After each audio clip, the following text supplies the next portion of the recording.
Alors, bonjour à toutes et tous, j'espère que vous allez bien.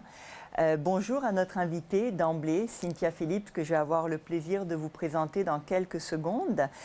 Aujourd'hui, nous traiterons d'une thématique qui est très chère au cœur de Cynthia, mais de l'UQAM. D'ailleurs, le titre de notre déjeuner causerie, UQAM, une institution éco-responsable, et on va vous le démontrer. Avant de débuter, j'aimerais sincèrement remercier nos interprètes en langue des signes. Donc, nous avons Audrey Rochelot-Martel et Marie-Norma Lozon, qui nous accompagnent depuis quelques déjeuners maintenant. J'aimerais aussi et toujours remercier l'équipe du SAV, donc du service de l'audiovisuel, et du service des communications, fidèles alliés du développement organisationnel, du vice-rectorat au développement humain et organisationnel.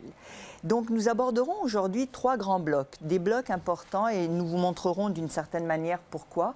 Le bloc de l'action, on nous dit toujours « l'UQAM ne fait rien ». C'est faux, vous allez voir à quel point, et Cynthia vous le démontrera. Cette mise en action fera un petit panorama des initiatives et aboutira à nos pratiques institutionnalisées, parce que ça s'inscrit dans des pratiques également bien institutionnalisées. Et je conclurai avec Cynthia sur des annonces qui démontrent encore une fois l'engagement de l'UQAM. Avant d'aller plus loin, qui est Cynthia ? Dévouée aux enjeux environnementaux, Cynthia Philippe œuvre au sein de l'UQAM comme conseillère en éco-responsabilité depuis 2007, après avoir occupé des postes de technicienne de l'information, d'agente de recherche et de planification. Titulaire d'une maîtrise en administration des affaires de l'Université de Sherbrooke, on lui pardonne, Cynthia Philippe est également diplômée de l'UQAM. Entre 1998 et 2005, elle a complété un baccalauréat en biologie option écologie, une maîtrise en sciences de l'environnement, ainsi que 2 diplômes de 2e cycle, dont un en éducation relative en environnement. On peut dire que éducation et environnement sont vraiment des piliers dans votre cheminement. Engagée dans des causes qui lui tiennent à cœur, elle a été membre du jury pour le prix Durabilis, Conseil du bâtiment durable de 2016 à maintenant, a siégé à temps partiel comme commissaire au bureau d'audience publique sur l'environnement de 2016 à 2019. Elle est actuellement membre du jury du programme Reconnaissance de l'implication étudiante de l'UQAM et elle est enfin présidente du réseau universitaire québécois en environnement durable. Quel parcours incroyable! En ce mois de la reconnaissance et avec tout ce que vous faites, Cynthia, par quelle introduction auriez-vous envie de débuter la démonstration de l'UQAM éco-responsable? Parce qu'on nous le dit souvent, et vous l'avez répété à maintes occasions, comment ça se fait que ce n'est pas plus connu? Alors, quelles seraient ces actions?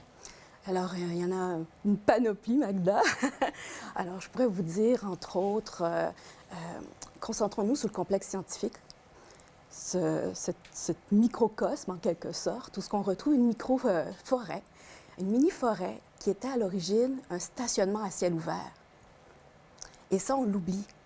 On ne le savait pas. En fait, on ne le savait pas. Voilà. Plusieurs d'entre nous qui arrivent à l'UQAM l'ont oublié, ne le savaient pas, effectivement. Moi, je l'ai vu développer, c'est évoluer. Et aujourd'hui, c'est un magnifique habitat habité par les membres de notre communauté universitaire. Alors, c'était définitivement une excellente initiative où ce qu'on retrouve en plus des jardins que nos étudiants prennent soin, l'équipe Crapaud, avec l'agriculture urbaine. Ça fait plus de 10 ans qu'ils œuvrent dans notre bel environnement. Alors, c'est un lieu extraordinaire, dynamique, où ce que notre communauté l'habite. Quand vous dites que notre communauté habite le campus, ça, c'est un des éléments et on le voit également. On parle de la mini-forêt urbaine, mais on parle aussi beaucoup des toits blancs. Pouvez-vous nous expliquer tout ce qu'on a fait, justement? Oui. Alors, présentement, presque 35 des superficies de nos toits blancs, sont des toits blancs. Parce que malheureusement, on aurait mis des toits verts, mais les toits n'ont pas nécessairement la capacité support pour pouvoir soutenir des toits verts. Alors, il y a cette alternative-là possible qui nous permet, entre autres, d'être plus résilients climatiquement parlant. Alors, ça nous permet une adaptabilité. Puis, si vous remarquez dans la prochaine diapo, entre autres, on vous montre une coupe thermographique, une photographie thermographique où ce qu'on voit l'impact de cette diminution de température. Alors, où ce que vous voyez, entre autres, le pavillon qui forme un H. Ça, c'est le cœur de l'UQAM, notre pavillon D, qui est très rouge. Alors, on parle d'une température autour d'une cinquantaine de degrés. Mais du côté, si vous regardez le rectangle vert, de ce côté-là, c'est le campus Aquin, le pavillon Aquin, où on est autour de 41-38 degrés Celsius. Et ces photos-là ont été prises en 2016 pendant un mois. Ces cartes-là ont été faites. D'ailleurs, l'équipe du département de géographie ont contribué à ces cartes qui avaient été demandées, entre autres, par la Ville de Montréal. Alors, vous voyez comment on peut diminuer notre impact par rapport aux îlots de chaleur. Aux îlots de chaleur. Ouais, ouais. Vous avez souvent milité pour l'efficacité énergétique et vous avez également, avec les équipes, vous coordonnez plusieurs chantiers. Qu'est-ce que c'est pour vous l'efficacité énergétique et quels sont les progrès qu'on a réalisés à l'UQAM? Alors, c'est en fait le secret, un des secrets les mieux gardés.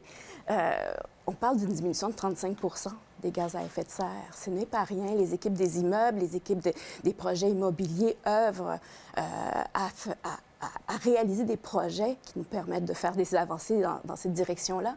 Mais ce que je dois dire, pour moi, c'est des projets majeurs. Pourquoi? Parce qu'il est très difficile pour notre organisation, qui est un peu plus jeune que d'autres institutions universitaires. Donc, on a des bâtiments plus jeunes, de un. De deux, on a des bâtiments qui sont déjà à l'électricité. Donc, pour faire des pas majeurs, il faut jouer d'ingéniosité, travailler la récupération de chaleur, entre autres. Et c'est très, très difficile. Alors, moi, je salue ces efforts ce sont des travailleurs de l'ombre, on ne les voit pas, ils sont dans les salles mécaniques. Alors, c'est un des secrets les mieux gardés. Il y a cependant un projet de vitrine technologique qui n'est pas un projet où il y a eu des marqués d'amélioration majeure, mais c'est par contre une vitrine de démonstration utilisée, entre autres, au certificat des ressources énergétiques durables, donc qui a une visée éducationnelle et que, au fil des années, on va pouvoir faire visiter. Il y a même une murale d'interprétation sur le sujet. À quel moment va-t-elle être disponible? Elle est déjà disponible, la murale. Elle est déjà là. Au 3e étage du pavillon Président Kennedy. Voilà. Et donc, c'est une des visites que vous organisez, parce que c'est un autre aspect de pouvoir visiter les lieux qui ont été cités, de la mini-forêt au toit, parce qu'on peut également visiter nos toits, et la murale. Voilà. Vous avez également une annonce qui vient d'arriver, et on l'a su hier, à toute fin pratique, ça concerne le centre sportif, oui. Et vous étiez extrêmement ravis de me l'annoncer. Je pense que ça mérite effectivement que vous nous l'expliquiez un petit peu. Qu'est-ce qu'a fait le centre sportif? Alors, à l'origine, c'était un immeuble qui utilisait l'énergie fossile, les gaz naturels, et qui est aujourd'hui totalement à l'électricité. Et de cette portée-là, on peut diminuer de 300 tonnes d'équivalent CO2. Bravo aux équipes qui ont mis la main à la pâte. C'est clair, c'est génial. Alors, un peu plus tard, je vous expliquerai naturellement un peu le bilan carbone. Vous pourrez mettre en perspective, entre autres, le chiffre en question. Mais on en est très fiers. Effectivement, et bravo à toutes les équipes, parce que je pense que c'est quelque chose qui était attendu, un projet d'envergure et qui s'est réalisé et qui porte fruit. Vous parlez beaucoup, quand on parle de mise en action, d'un parcours historique, de tout ce qui a été fait à l'UQAM. Quel a été l'élément déclencheur à l'UQAM, selon vous? Bien, en fait, c'est sûr que l'UQAM fait de l'éco-responsabilité, ça fait bien longtemps, quasiment à ses débuts, entre autres par rapport à la gestion des matières dangereuses. Mais un élément marquant des dernières années, c'est définitivement la mise à jour de la politique en matière d'éco-responsabilité. Où est-ce que maintenant, on intègre vraiment notre mission même, l'enseignement, la recherche, la création, les services aux collectivités, alors qu'auparavant, la première version adoptée la première fois en 2004 ne prenait en considération qu'uniquement la gestion opérationnelle des lieux. On parle de la politique 37, donc en matière de développement et d'éco-responsabilité, et de son plan d'action qui a été adopté dans la foulée, donc en 2017 ou en 2018 de mémoire. Alors, le plan d'action, c'est 2019, oui. 2019 et la politique en 2018. Aussi en 2019, à la fin de l'année, oui. D'accord. Donc, cette mise en action s'est traduite par l'institutionnalisation des pratiques. Oui, c'est bien cela. Et c'est là-dessus que vous vouliez insister également aujourd'hui, pour montrer de quelle manière ça s'inscrit. Voilà, alors on est dans une dynamique de gestion participative. il y a des groupes de travail qui ont été créés.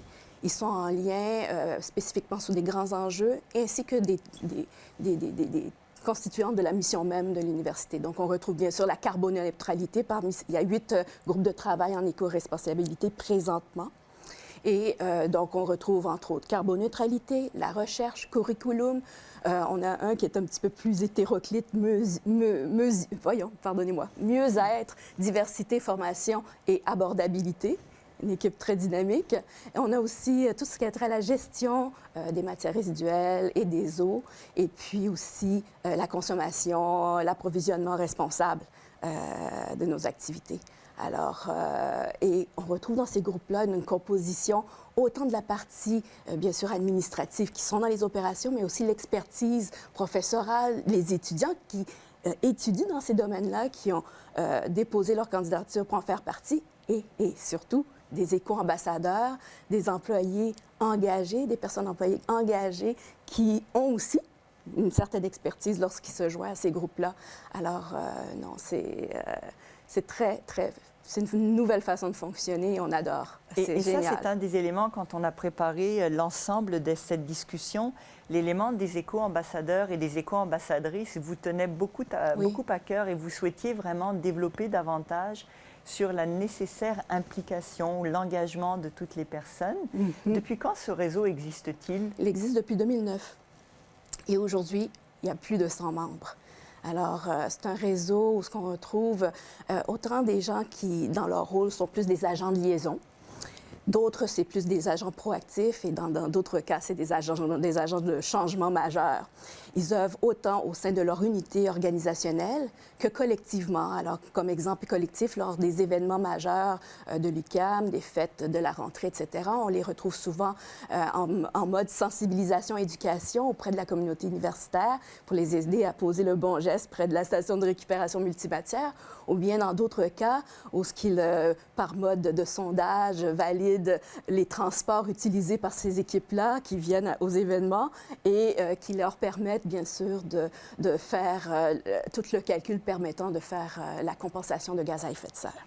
Effectivement, puis on va y revenir puisqu'on va parler du bilan carbone. Oui. On va parler avant quand même de la certification STARS, projet que vous avez mené avec les équipes du Vrado depuis 1 an maintenant. Et vous étiez très, très ravis, les équipes l'UQAM, vraiment d'obtenir la certification. Oui. Et peut-être un élément d'explication, pourquoi c'est si important cette certification? Bien, c'est notre cadre d'évaluation, c'est une base. Ce n'est pas l'unique. Bien sûr. Parce qu'on a d'autres spécificités où on va pouvoir montrer notre savoir-faire, mais c'est une colonne vertébrale. Et pourquoi ce choix en soi? C'est qu'elle est faite spécifiquement pour les institutions d'enseignement supérieur. Alors, elle prend en considération vraiment nos multiples activités propres à notre organisation. Mais elle nous est chère à cœur parce que, bon, ça a permis, entre autres, de mettre en action les groupes de travail en éco-responsabilité, plus d'autres parties prenantes. Donc là, on parle de plus d'une 60aine de personnes qui sont mises à contribution pour obtenir ce niveau argent en pleine pandémie. Alors, c'est exceptionnel. D'ailleurs, je pense que vous viviez le niveau bronze et lorsque le résultat a été dévoilé, c'est le niveau argent qui a été accordé à l'UQAM du premier coup. Oui. Parce qu'il y a souvent des premières tentatives et vous étiez effectivement ravis de nous l'annoncer. Bravo à tout le monde et aux équipes, bien sûr. Je rappelle que vous pouvez poser les questions si vous souhaitez poser des questions en direct avec la tablette qui est sous ma main. Je peux poser également les questions à Cynthia. Un autre élément, on va en parler un petit peu, c'est le bilan carbone. Est-ce que vous pouvez nous donner un peu des chiffres clés qui font parler l'UQAM et qui permettent de dire oui, l'UQAM est bien cette institution éco-responsable qu'elle revendique? Alors, le bilan carbone, en fait, c'est une photo, c'est un état des lieux de ce qu'on a l'air, bien sûr, avant la pandémie, ça va de soi, 2018-2019 qui avait été ciblé. Et cet état des lieux nous permet, avec la méthodologie reconnue internationalement, le Greenhouse Gases Protocol, nous permet de vraiment aller bien comprendre quelle est la répartition peut-être pas aussi exact, mais quand même un bel ordre d'idées, les catégories où, malheureusement, on a une empreinte carbone un peu plus lourde. Alors, dans ce processus qui s'est échelonné quand même sur un bon nombre de mois, on a donc pu constater qu'on est à quand même 62 savez-vous, sur le transport. Le transport, suivi de 21 pour tout ce qui a trait au chauffage des bâtiments et 10 pour l'électricité. Le reste, c'est relié à l'approvisionnement, la gestion des matières résiduelles, etc. Mais je vais vous ramener sur le 62 plus précisément. Le transport, ça comporte quoi, ce 62 Ça comporte tout ce qui a trait à notre navettage quotidien vers l'UQAM et aussi tous les déplacements internationaux. Donc, les déplacements d'affaires, colloques, congrès, etc. et les déplacements pour les études à l'international. Alors, c'est quand même majeur. Et si on fait, je dirais, une loupe sur le 62 qu'on l'éclate, la majorité, et on parle de 84 est reliée à notre navettage quotidien. Alors, ce que nous apprend notre bilan carbone, c'est qu'on aura, bien sûr, du côté énergétique, des pas à réaliser, mais aussi de manière individuelle, on aura à poser des gestes concrets pour pouvoir diminuer cette empreinte carbone.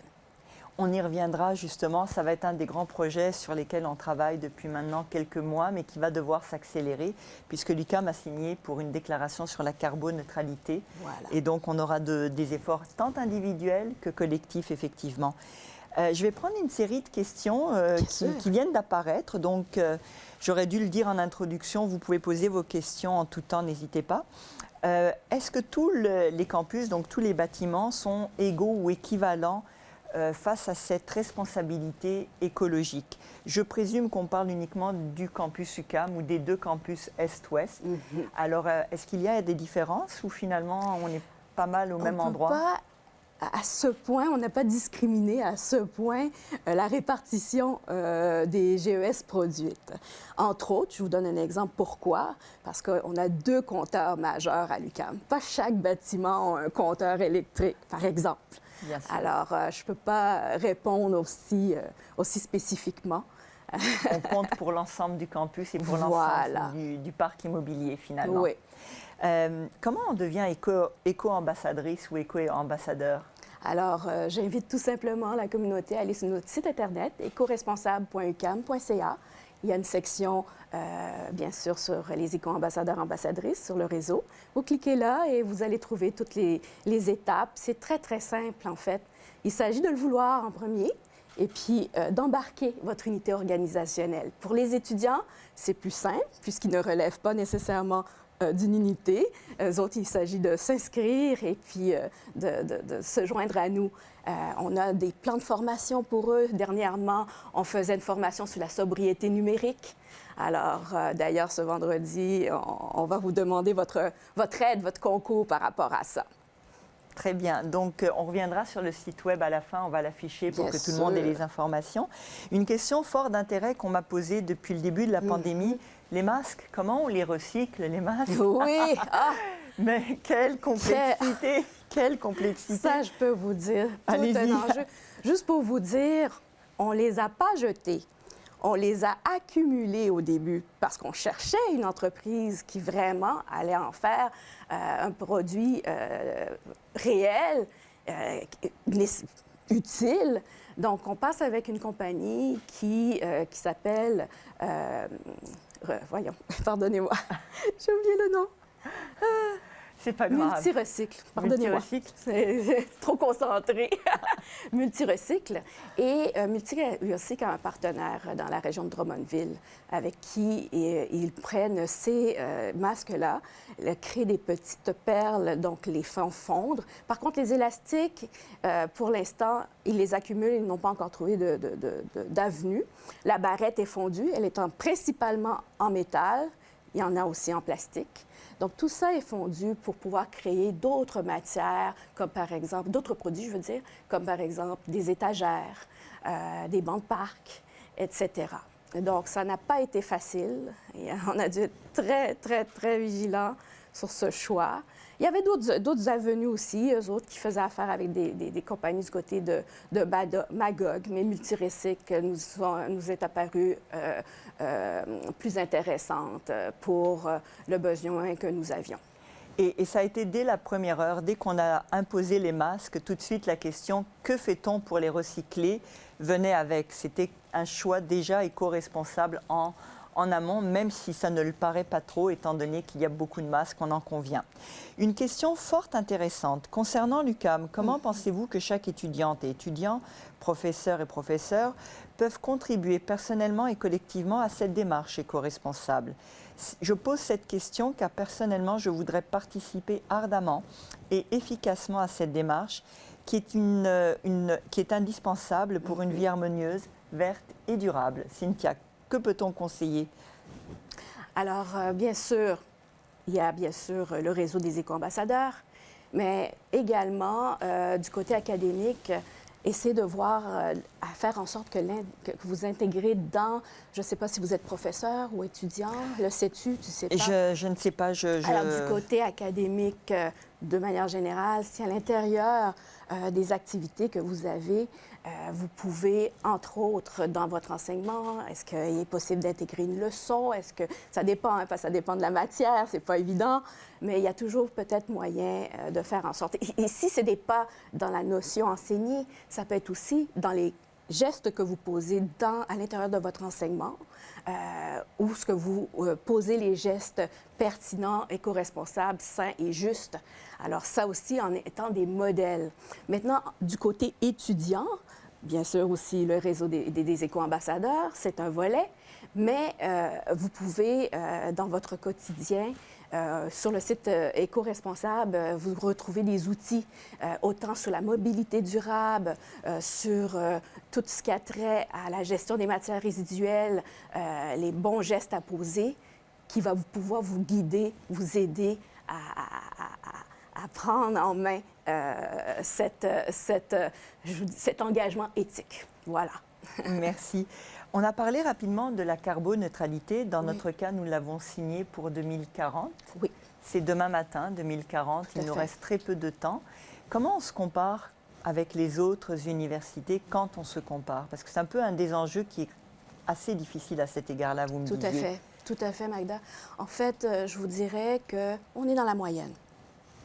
Mais, comme je vous l'expliquais au début, les efforts, entre autres, en ce qui a trait du chauffage des bâtiments, c'est très difficile parce qu'on est déjà presque à plus de 80 % en électricité, en hydroélectricité, qui fait qu'on va devoir travailler avec des outils tels que la compensation carbone. Et bien sûr, ça a un coût, ça va de soi. Mais je pense que c'est une initiative qu'on va partager. Il y a un groupe de travail qui prépare un plan de réduction où il y aura les stratégies proposées par rapport à ça.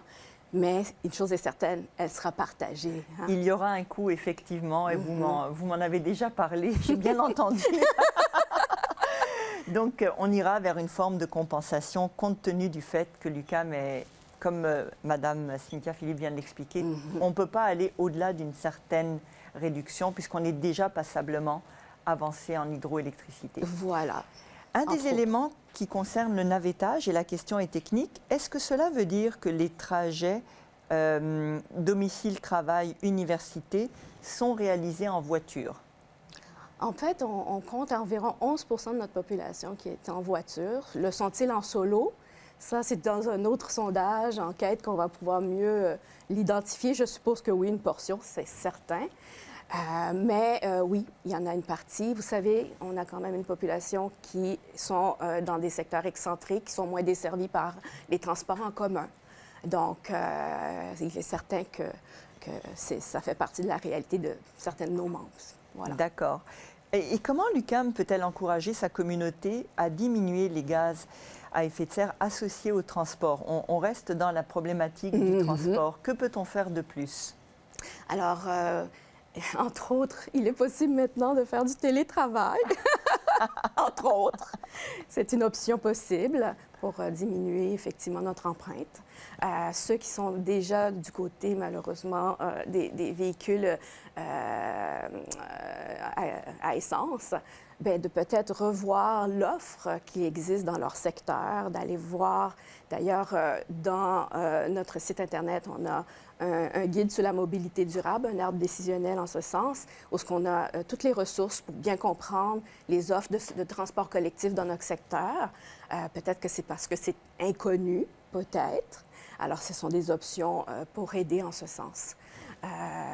Voilà. Mais une chose est certaine, malheureusement, la compensation est aussi l'option qu'il va falloir nous tous, et incluant moi, parce que je suis en transport collectif, ça a une empreinte et il faut contribuer. Voilà. Alors, on reste dans la question des transports qui vraiment suscite un grand intérêt.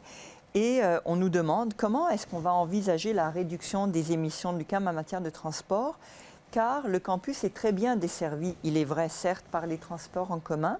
Donc, comment peut-on expliquer qu'une aussi grande partie de notre bilan carbone soit attribuée aux émissions liées au navettage? Alors, ce que vous devez savoir, la manière qu'on calcule cette empreinte, c'est avec des facteurs d'émission. Et l'approche qu'on a décidé de prendre, c'est de tout considérer. Alors, ce sont des facteurs d'émission qui prend tout en considération l'analyse de cycle de vie, donc du berceau au tombeau. Alors, c'est pour ça que l'empreinte est lourde. Alors, on n'a pas pris de chance. Est-ce que la STM, par exemple, prend en charge sa partie de responsabilité de GES? Il est dans le calcul pour l'instant, jusqu'à ce que, tranquillement, pas vite, chaque acteur vont prendre leur partie qui leur est propre. Entre autres, Hydro-Québec aussi aura à faire des décisions en ce sens. Alors, c'est pour ça que vous voyez quand même. Et en plus, on s'est basé sur une étude réalisée par les équipes de l'UQAM ici pour tout ce qui a trait de l'émission de l'hydroélectricité. Alors, c'est un facteur d'émission qui est tout chaud, tout neuf, fraîchement mis à jour. Alors, ça exprime vraiment la réalité. Voilà. Merci. Une autre question qui vraiment, j'aurais dû vous dire de poser vos questions parce qu'il y en a beaucoup qui entrent et je ne suis pas certaine qu'on pourra toutes les traiter, mais on va essayer parce que vraiment elles sont très, très intéressantes. Je les traiterai après, promis. Voilà, donc toutes les questions, nous allons les conserver. C'est une... Ça me fait Merci plaisir. infiniment. Ça vraiment. va de soi. Ça va de soi. Une belle question concernant cette fois les bâtiments. Est-ce qu'il va être possible de réaménager les bâtiments de l'UQAM pour en faire des passifs ou des quasi-passifs? Très bonne question. Il y a justement un groupe de travail qui a posé la question. Ils sont en train de réfléchir là-dessus. Alors, croyez-moi que les réponses vont bientôt commencer à... Puis en plus, c'est inter-groupe de travail. Ils m'ont demandé d'aller aussi poser des questions du côté de l'équipe carboneutralité. Donc, c'est une excellente question. Alors, il y a une question qui est posée, puis je vais essayer de voir de quelle manière je la reformule.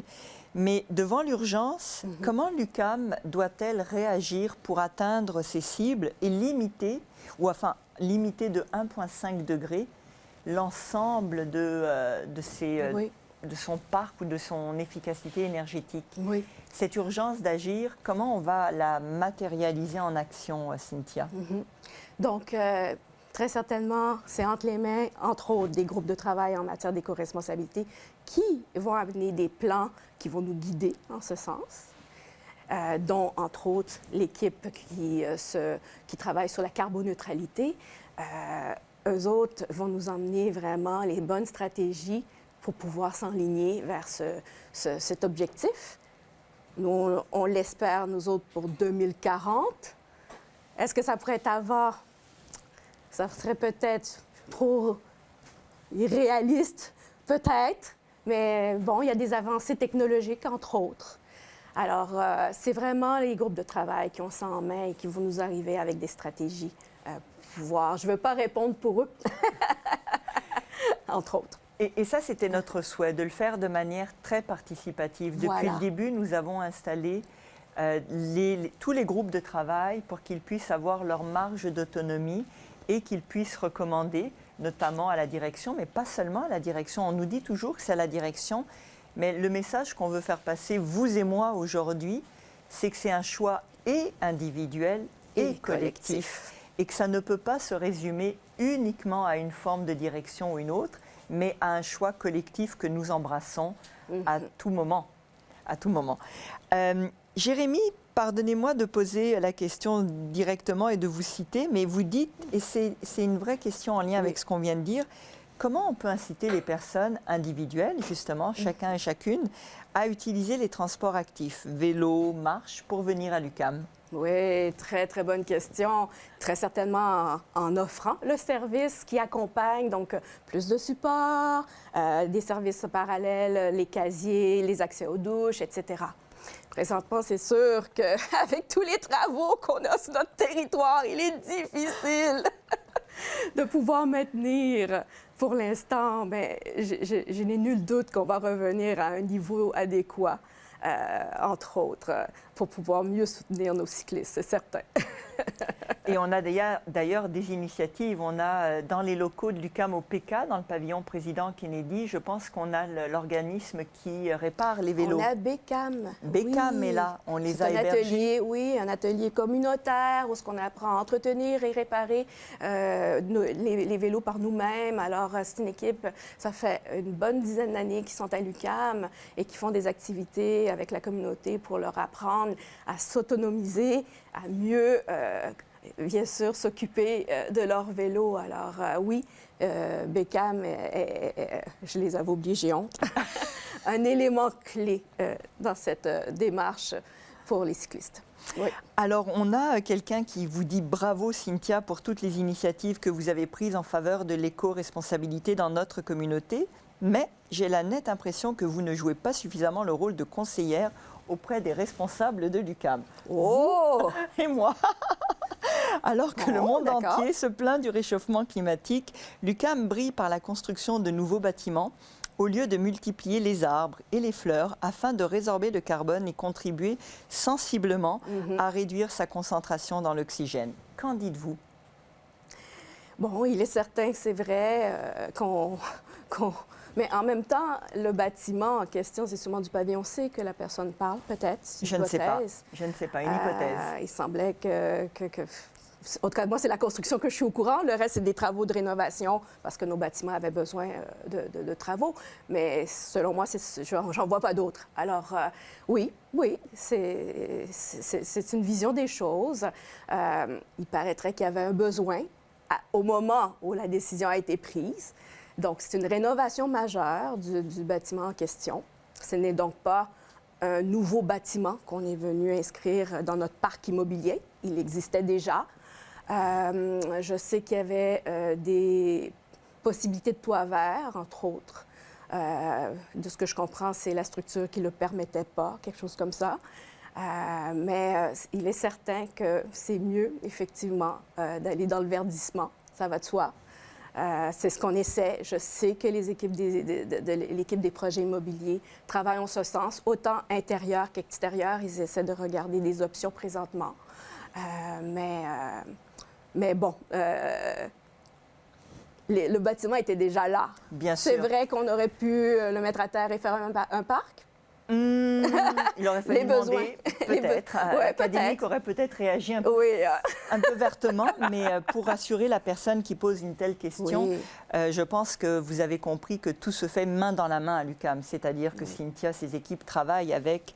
Je présume que nous sommes les responsables de l'UQAM. Donc, si nous sommes ici, c'est cette démonstration que nous faisons également. D'ailleurs, un élément important, vous voyez le nombre de rénovations qu'on a en ce moment sur les campus. Je dis les campus parce que c'est un parc immobilier très important et tout se fait en efficacité énergétique avec des programmes qui permettent justement d'aller vers le verdissement. On n'a pas parlé des écoulements fluviaux, mais la résorption. Oui. Les eaux de pluie, c'est un enjeu énorme en ce moment. Oui. Et le centre sportif en est un bon exemple, un bel exemple. Un excellent exemple. Nous approchons bientôt de la fin et il y a une question qui est posée par rapport... attendez, je l'ai vu tout à l'heure et on va y revenir. Le compostage. Et ça va faire le lien avec la troisième partie de de la discussion. On parle beaucoup de l'engagement de l'UQAM et des prochaines actions que nous voulons mettre en œuvre. Alors, je vais laisser à Cynthia le plaisir de vous l'annoncer, parce que c'est un projet sur lequel on a travaillé de longue date. La parole est à vous. Alors, le compostage, oui, la collecte des matières organiques pour l'automne 2022. Alors, les salles sont en train d'être finalisées parce qu'il fallait des salles tempérées. Il faut ralentir la décomposition de la matière organique parce que c'est une matière qui est pesante, mais très peu volumique. Alors, on ne peut pas non plus, à chaque jour, sortir des camions pour aller porter la matière. C'est des gaz à effet de serre additionnels. Donc, toute cette préparation-là est en cours. On a été pris, bien sûr, dans la réalité de la pénurie de main-d'œuvre, dans la réalité des ralentissements, des retards dans les chaînes d'approvisionnement pour les équipements. Alors, on m'a dit que cet automne, on devrait finalement enlever le fameux autocollant dans la section des stations de récupération multimatières. Il y en a une quinzaine présentement dans les sections de restauration et de socialisation qui constituent la deuxième phase parce qu'il y a quand même du compostage présentement à l'UQAM dans les cafétérias, dans la section cuisine, donc le marc de café, toute la préparation, ces matières-là sont collectées. Donc, automne 2022. Voilà, c'est une des annonces que nous souhaitions faire aujourd'hui, le compostage qui est demandé depuis 4 ans, je crois, de manière importante. Oui, oui, depuis 20 ans, vous, mais... mais je pense que depuis 4 ans, il n'y a pas une semaine où on n'en a pas entendu parler. Oui. Et donc, pandémie oblige, malheureusement, de nombreux projets ont dû être un petit peu retardés, mais c'est une très belle réalisation. Okay, oui. Nos salles mécaniques, nos salles seront adaptées. Donc, vraiment, je crois qu'on a ici une belle démonstration de cet engagement. Une autre démonstration réelle sur laquelle on travaille depuis plus d'1 an et qui verra sa concrétisation au cours des prochaines semaines pour une adoption au conseil d'administration que j'espère au mois de juin prochain. Et c'est la manière dont on peut en amont travailler quand on parle d'institutionnalisation. Et là aussi, on peut l'annoncer. Je vous laisse encore une fois la primeur. Allez-y. C'est trop d'honneur. Allez-y. Alors, une politique en approvisionnement responsable. Alors, je suis ravie. Ravie. Je pense qu'on est rendu là. Alors, l'énoncé est en préparation et sous peu, elle sera adoptée. Et elle s'appellera vraiment, c'est la politique numéro 15. Pour ceux qui connaissent bien les politiques à l'UQAM, elle s'appellera une politique en approvisionnement responsable. Alors, c'est extraordinaire. On parle des actions, naturellement, de faire en sorte que les ententes contractuelles puissent avoir des intégrations d'articles en matière d'éco-responsabilité. On parle aussi de plans de formation pour des outils pour diminuer l'impact environnemental auprès autant des équipes, des unités organisationnelles que l'équipe qui accompagne ces unités dans leur geste d'achat. Alors, l'équipe des approvisionnements du côté des finances. Alors, c'est une très, très belle réalisation. Je leur lève mon chapeau. Et on les remercie sincèrement parce que cette politique est extrêmement complexe à écrire. Les lois et la loi des organismes publics forcent une organisation comme l'UQAM, mais comme toutes les universités, à un nombre très élevé d'obligations. Bien évidemment, c'est tout à fait légitime. Le fait de mettre la responsabilité sociale, environnementale dans une politique d'approvisionnement, on sera, je crois, bien avisé de le faire et on l'attendait depuis 1 an. Et d'ailleurs, ça répond à cette question de notre spectateur anonyme qui disait quels sont les critères financiers qui priment dans les décisions en général et dans les appels d'offres. C'est précisément un des éléments qui sera traité dans la politique en matière justement d'approvisionnement responsable. Donc vous anticipiez ou bien vous étiez déjà peut-être au courant. Une autre question qui est très intéressante et qui concerne le portefeuille. Vous savez que la Fondation de l'UQAM avait déjà dans la gestion de son portefeuille aboli les énergies fossiles. Je pense que l'UQAM était parmi les premières avec sa fondation à le faire il y a plus de 3-4 ans. 2018, voilà.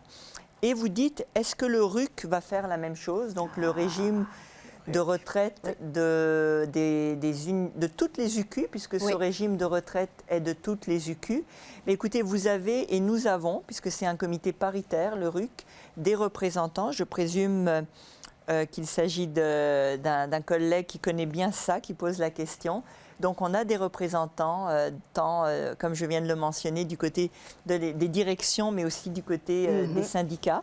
Alors, c'est une belle proposition à leur faire également, que notre portefeuille de régime de retraite puisse éliminer les énergies, les énergies fossiles. Oui, puis ils ont une politique d'investissement responsable aussi. Aussi. Mais c'est effectivement, ils ne sont pas encore sortis des énergies fossiles présentement. Voilà.